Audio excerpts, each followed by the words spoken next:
of pistol caliber carbines, or PCCs for you efficient apes, well, it can get mighty confusing and compatibility isn't what it should be. Does this lower work with this upper? And what if I have Glock mags, or Sig mags, or Smith & Wesson mags, or MP5 mags, or Scorpion mags? You get the picture. This one goes in your mouth. Well, the new Matador Arms set out to fix that with their first offering, the MAT-9, a direct blowback monolithic 9mm upper that requires no muss and no fuss. Well, did it work? Let's find out. First, were you impressed that I said monolithic? Because I just looked it up and it means that the upper and the handguard are all one piece, reducing parts and creating a stronger overall upper. One of the nice things is that the self-contained upper doesn't use a standard AR-15 buffer, buffer spring, and buffer tube, which makes folders extremely easy and requires no fudging around. But hey, it'll work with a buffered lower just fine. You do you, boo-boo. The best way that you can help me is to watch to the end, and if you do, there might be a surprise for you.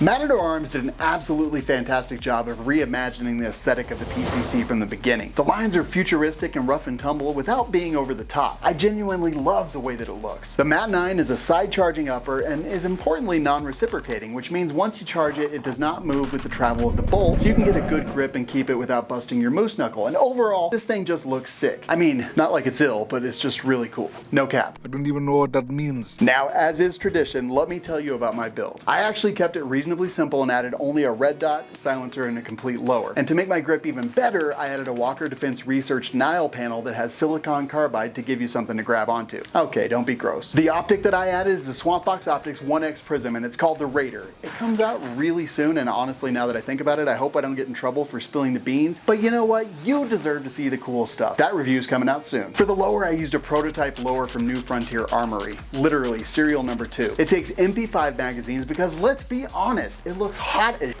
Now, since I didn't need a buffer, I added a K&S Precision Picatinny buffer plug, and from there attached a JMAC Customs triangle stock.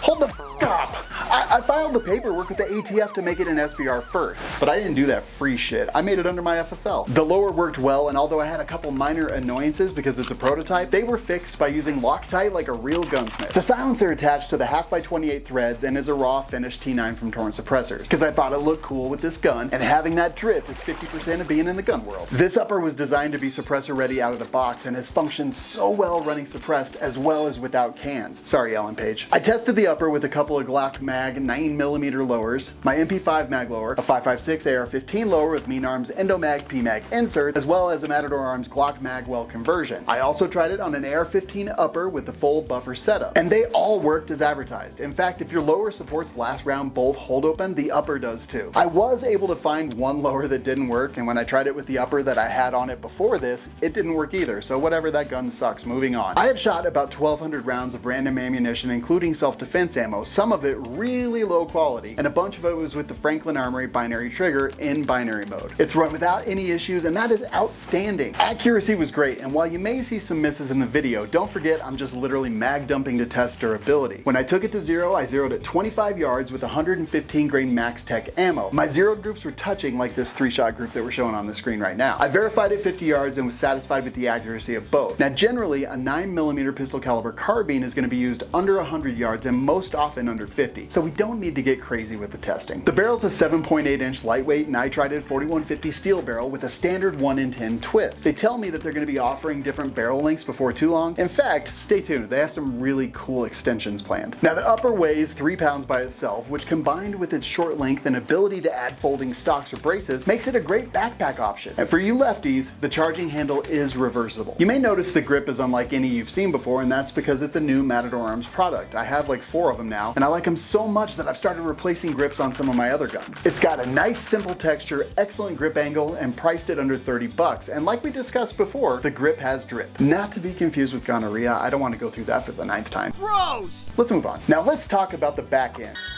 of the gun, damn it. Stop sexualizing me. I'm not Garand Thumb. Also, this is not the surprise that I mentioned earlier, so keep watching. Now, in the short barrel area, things are weird right now. I know shit's bad right now, with all that starving bullshit.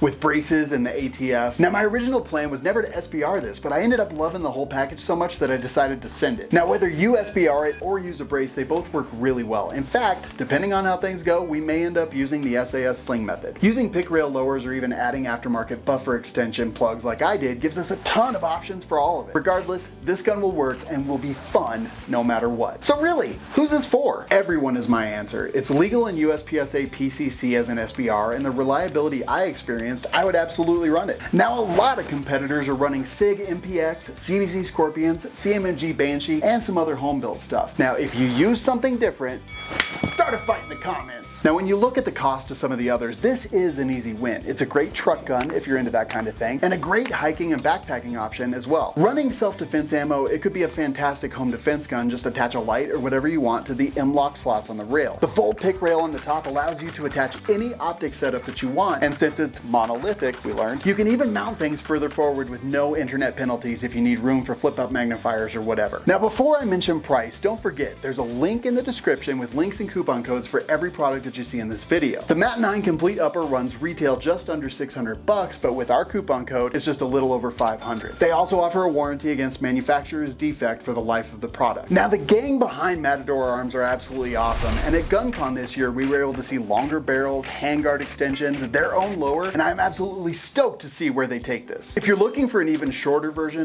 the BRN-9 at Brownells was designed and manufactured by Matador Arms as well, and in my testing has been equally badass. Now I do want to mention takedown and field stripping for this one since it's a little bit different from most guns, but it is really easy. You push in the rear plate, move the retaining plate down, and remove everything out the back. Now if you've shot as much suppressed as I have, it might take 2 ooga boogas, but it will go. Now earlier I asked, did they succeed in making a universal PCC upper? Well, let's break it down. The pros: reliability, at least 7 different brands of ammo and a bunch of different bullet weights. It ate all of it. Vibe, it looks cool. It's well engineered and beautiful to look at, and that's not something we see all the time in the gun industry. It's like an MPX for people without crippling credit card debt. Cost: with our code, it's just over $500 for a quality complete upper, and that's an easy win. And now time for the cons. First of all, heat. I noticed when I was burning it down that I needed to put a glove on, and if you're just plinking or even shooting a stage of competition, you're gonna be fine. But if you're mag dumping into trash, for the love of God, wear a glove. Charge strength. Now because it's direct blowback, it has a beefy spring, and if you have the upper body strength of David Hogg, you're gonna need to put your back into it. Now I mentioned a surprise. I'm gonna give away a Dangerous Freedom t-shirt to one of the commenters on this video. Just tell me what you think the best use of this upper is, and we'll randomly pick one winner. While you wait, watch another one of these videos so I can earn internet glory.